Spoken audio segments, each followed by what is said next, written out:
The Gorman Playground in Jackson Heights will be getting a major facelift with a $4.6 million renovation grant initiated by Council Member Costa Constantinides through his partnership with Council Speaker Corey Johnson, who also fully supported and secured this project under the fiscal year 2020 budget, which took effect earlier this summer. Council Member Constantinides made the announcement on September 18 at the Gorman Playground site in the presence of Queen's Park's officials, Giovanna Reid, District Manager of Community Board 3, and community members. In welcoming Councilmember Constantinides, Queens Borough Parks Commissioner Michael Docket thanked him for his partnership and for his funding support. Mr. Docket also announced that the Parks Department will be hosting a scoping hearing early next month so that officials can collect community feedback on what they envision for the new Gorman Playground. In his remarks, Councilmember Constantinides, after expressing his most sincere thanks and appreciation to Speaker Johnson for supporting and securing the funds for this renovation project, talked about the importance of preserving and upgrading both city parks and playgrounds, which, as he said, play an integral part in the lives of all New Yorkers. Referring to the renovation project, he stressed that it was necessary so that, quote, our children can have a constructive place to grow and learn, end quote. After the completion of the project, he further stressed, quote, this will be a state-of-the-art playground that will serve Jackson Heights for generations. There was also a greeting message from Giovanna Reid, District Manager of Community Board 3, who also thanked Councilmember Constantinides and welcomed with utmost appreciation his funding support. The renovation project at Gorman Playground in Jackson Heights is part of the Council's declaration earlier this year in making 2020 the year of the parks, following the Council's historic investment in the city parks, which also extends to playgrounds, according to a statement from Speaker Corey Johnson. Gorman Playground runs from 25th to 30th Avenue north to south and from 84th to 85th Streets west to east. It was officially renamed after Denis P. Gorman shortly after his passing in August 1963 in honor of his work to secure the land as a park.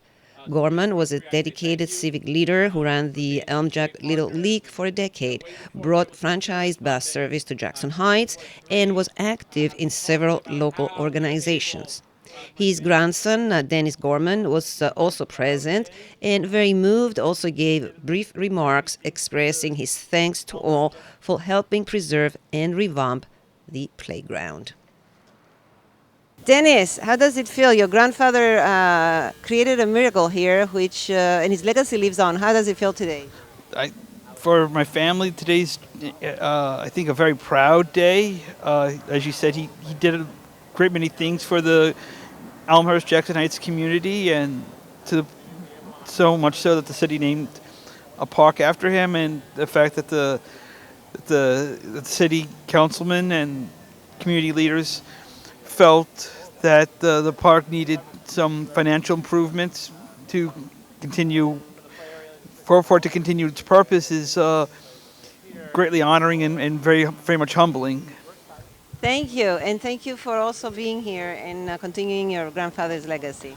Oh, I wish I was continuing his legacy. I was just here because I live in this neighborhood. I live in Queens, and I just, I felt like someone from our family should be here. Yeah, you seem to be very moved. Thank you so much. Thank you. Yes, it was a great day for our family. Yeah. Michael, you're proud today, huh? I sure am. This is a great day. $4.6 million being added to enhance this park. It can't get any better than that. What else would you like to share with our viewers?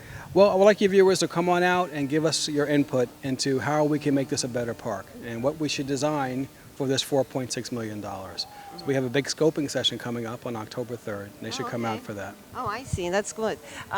So it's going to be held here. You want to give the address? No, sure. It's going to be held on October 3rd at 6 p.m. at the Lexicon School for the Deaf, which is at 25-26 75th Avenue, right here in East Elmhurst. How long will it take for the process and the project to begin? The whole process, the entire process is about 3 years. So it all begins with this meeting that we're inviting your viewers to come out to. After that meeting, then our designers get to work, and they start designing based on the community input and based on things that you have to have in the park.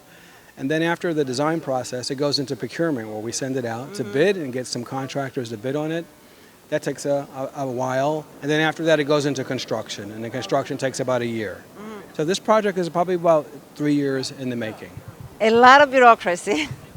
Yeah, to get it right. You know, you want Yeah. it built right, yes. Anything else you would like to share with us?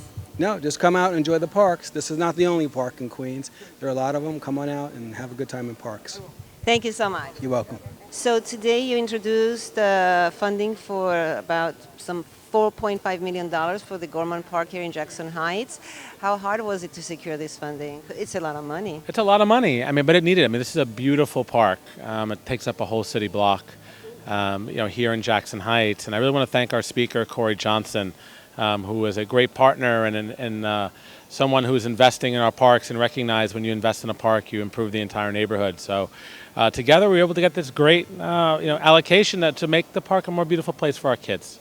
What would the renovations entail, you know? So everything behind us, so all of the play equipment, all new swings and everything that's, you know, pretty much the almost a whole city block worth of parkland here that just needs a sprucing up, that needs some extra love. And you know, this money is going to go a long way to reach our goal of renovating every park or playground in District 22 while I'm in City Council.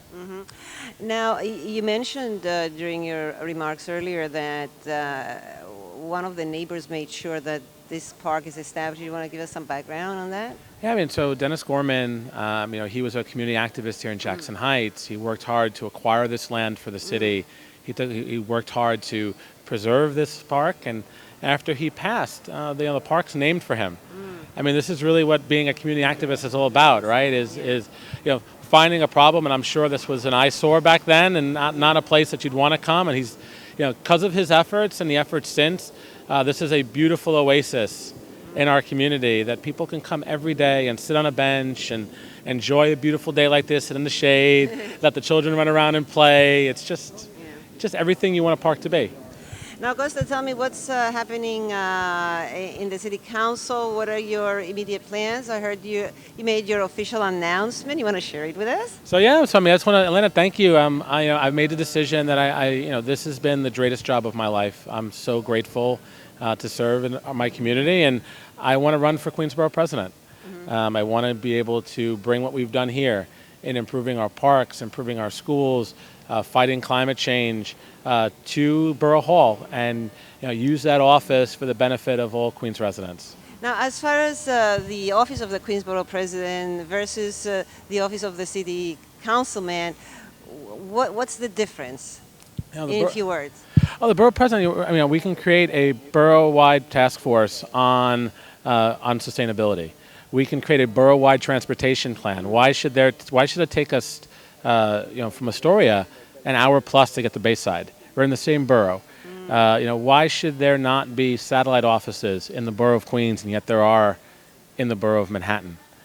Right? Why aren't we better connecting our neighborhoods with one another to work on issues that matter, like improving our schools and getting them 21st century technology, like solar power, like hydroponic science labs, like you know, all the things that we've been able to work on in Astoria. We should bring that borough-wide and make sure all of our children have that technology to take them into the 21st century. But you know, that's what the borough president can be, someone who does all of those things. Okay. Well, congratulations on the endeavor. I'm sure you're going to do very well. Certainly as a city councilman, you have excelled as one who truly cares for your community. You're very hardworking, and I know you're going to work very hard for the entire borough of Queens. Thank you, Elena. Thank you always being a great voice for the Greek American community, and I'm so honored to be a member of this community and fighting for them. And you know, this race is going to be in February. It's not going to be a warm weather election. It's going to be cold. It's going to be off cycle, but we're going to talk to everyone, and I always appreciate having the opportunity to talk to you. So thank you for being always a great partner in the Greek community. Thank you, Costa. Thank you, Elena.